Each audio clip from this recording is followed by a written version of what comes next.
खबर चाहे राजनीति की हो, सामाजिक हो या हो घटना दुर्घटना की, बात चाहे भ्रष्टाचार की हो, जनता से जुड़े मुद्दों की हो या हो। हाँ जी सर, मेरा नाम ज्योति अलावत है।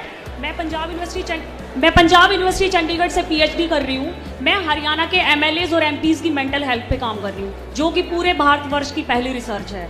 तो मेंटल हेल्थ पे जी सर। तो मैं अपने डेटा कलेक्शन के दौरान बहुत सारे एमएलएज और एमपीज से मिली हूँ, हरियाणा के लगभग सबसे ही मिली हूँ। तो कोई कहता है भारत को विश्व गुरु बना देंगे, कोई इंडिया को नंबर 1 बना देंगे।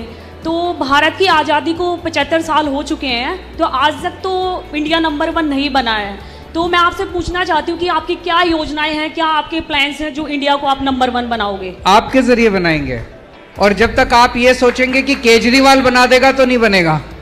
मैं इसीलिए मैं आपको एक उदाहरण देता हूँ। अभी 3 दिन पहले एक डॉक्टर भरत हैं बाड़मेर से, उनसे मैंने बात की। वो मेडिकल डॉक्टर हैं, बहुत गरीब परिवार से आते हैं, बहुत रिमोट विलेज में रहते थे। किसी तरह से माँ बाप के उससे पैसे इकट्ठे करके उन्होंने मेडिकल कर ली। तो जब मेडिकल करी उनको बहुत तकलीफ हुई, लोन लिया, इधर उधर से पैसे नहीं थे उनके पास। मेडिकल करते करते जब वो सेकंड ईयर में थे तो उन्होंने ये तय किया कि जो दूसरे गरीब बच्चे हैं मैं उनकी मदद करूंगा। उसके खुद की जेब में पैसे नहीं है, और उसने कहा कि मैं मदद करूंगा। उसने 50-50 ऑर्गेनाइजेशन चालू करी, जिसमें हर साल वो 50 बच्चों को इकट्ठा करता है, गरीब बच्चों को, अनाथ बच्चों को, कई ऐसे बच्चे जिन्होंने पढ़ाई छोड़ दी 11वीं के बाद, ऐसे बिल्कुल गरीब से गरीब बच्चों को इकट्ठा करके कहता है मैं फ्री में उनको ट्यूशन देता हूं।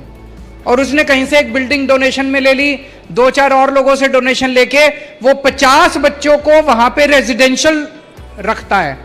उनके खाने पीने का सबका खर्चा डोनेशन से करता है। हर साल 50-50 बच्चों को लेता है। 10 साल हुए, लगभग 500 के करीब बच्चे उसने करे होंगे। 65 बच्चों को वो मेडिकल में एडमिट करवा चुका है। उन 65 में से 10 बच्चों को एम्स में, ऑल इंडिया मेडिकल के अंदर उसने एडमिट करवा दिया। जब हमारा सारा देश इकट्ठा हो जाएगा ना, 130 करोड़ लोग, भारत दुनिया का नंबर 1 देश बन जाएगा। और अगर आपने नेताओं के भरोसे छोड़ दिया, ये जिन एमपी एमएलए की आप स्टडी कर रही हो, तो कभी नहीं होने वाला। इन्होंने 75 साल खराब कर दिए और 75 साल खराब कर देंगे।